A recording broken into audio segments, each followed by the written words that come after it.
يا ربنا اعترفنا بأننا اقترفنا.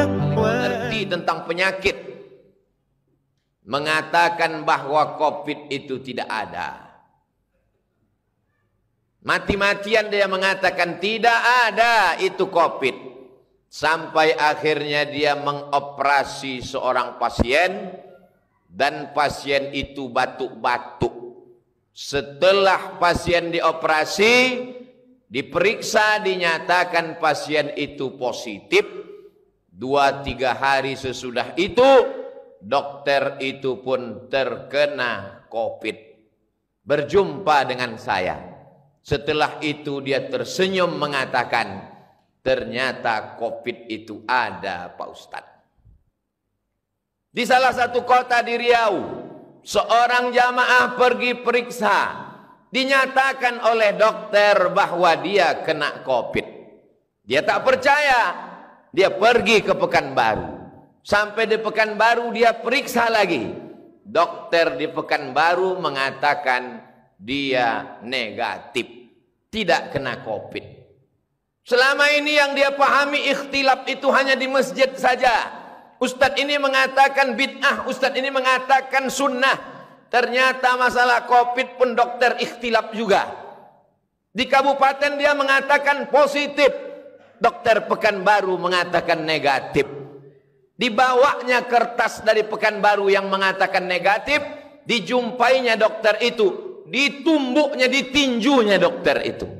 Ternyata ada juga dokter yang bermain-main supaya bertambah anggaran.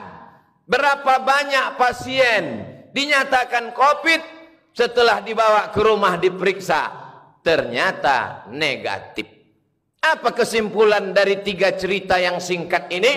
Bahwa COVID itu ada.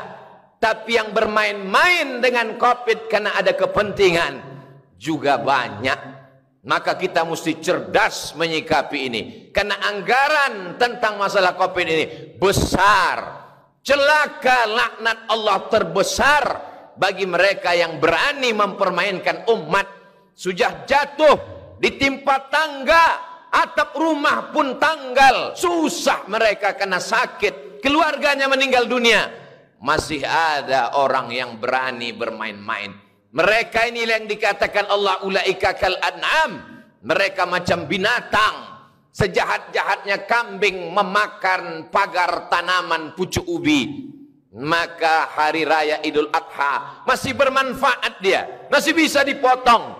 Tapi kalau sudah manusia, ulaika kal an'am, mereka macam binatang kata Allah. Balhum adhal, bahkan lebih hina daripada binatang. Jamaah yang sudah mulai muak dan bosan memakai masker ini bertanya, kapanlah kita agaknya berhenti pakai masker, bertutup-tutup mulut sampai sesak napas ini Pak Ustadz? Ustadz tak dapat menjawab. Dokter menjawab, insya Allah selesai vaksinasi nanti, maka kita sudah sehat semua, bisa pergi umroh lagi, bisa pergi sholat jamaah bertablik akbar mendengarkan pengajian ustadz, bisa bersilaturahim kongko-kongko, duduk-duduk minum kopi macam dulu. Yang penting mau disuntik insya Allah selesai. Tiba-tiba keluar headline, judul berita besar, sudah 2 kali vaksin tetap positif COVID. 15 Maret 2021 jpnn.com. Apa maknanya? Ternyata disuntik dia pagi, petang dia kena. Apa sebabnya? Karena virus COVID bermutasi. Dia berkembang biak, dia terus berkembang, dia tidak berhenti. Orang yang sudah vaksin, kata Pak Dokter, hanya menambah kekebalan tubuh, tapi untuk menangkis sama sekali tak ada yang menjamin. Berapa banyak dokter, kepala daerah sudah vaksin, kena juga. Lalu apakah lantas kita tidak vaksin? Yang meyakini bahwa vaksin itu dari babi, sampai kapanpun babi itu tetap haram. Memakan babi haram, pakai babi haram. Tapi ada saatnya memakai babi jadi boleh. Kapan? Terjebak di dalam hutan. Makanan tidak ada. Pilihan cuma dua. Babi atau mati. Tak boleh kita pilih mati. Karena kata Allah, la tulqu biaidikum ila tahlukah. Jangan jerumuskan dirimu ke dalam kebinasaan. Boleh memilih babi. Akhaffud dararain. Kalau memang mudaratnya lebih ringan. Tidak ada paksaan. Berpendapat dengan pendapat sendiri akan menyesatkan.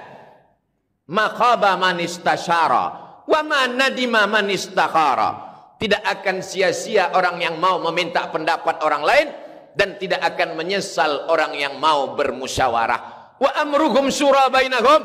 Orang beriman bermusyawarah, minta pendapat orang yang tahu. Fas'alu ahla dzikri. Tanya orang yang tahu. In kuntum la ta'lamun, kalau kamu tidak tahu.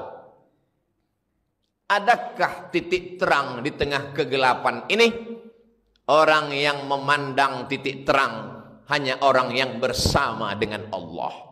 Kalau mengharapkan vaksin, tak dapat diharapkan.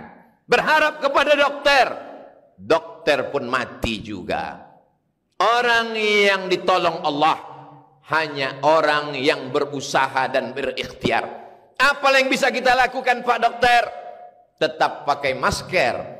Karena virus sampai hari ini belum bermutasi masuk ke telinga. Nanti kalau virus bermutasi masuk ke telinga, barulah kita sumbat telinga. Entah bagaimana pula lagi nanti model khutbah Jumat di masa akan datang. Sampai hari ini virus hanya baru masuk rongga mulut dan lubang hidung. Maka tutuplah mulut, tutuplah hidung. Tangan bersalaman bersentuhan, kena air liur, air hidung, maka cucilah pakai hand sanitizer. Masih selamat insya Allah. Masih tetap sholat berjamaah, masih tetap jaga jarak, masih tetap menjaga diri. Tapi orang yang tidak mau ke masjid, melarang orang ke masjid, tapi di mal, di pasar dibiarkan. Di mana letak hati kecilmu? Tak malukah engkau nanti kalau berjumpa dengan Allah? Di masjid orang hanya 5-10 menit. Masbuk, lambat sampai masjid, sudah qomat. Hanya 5 menit dia di masjid.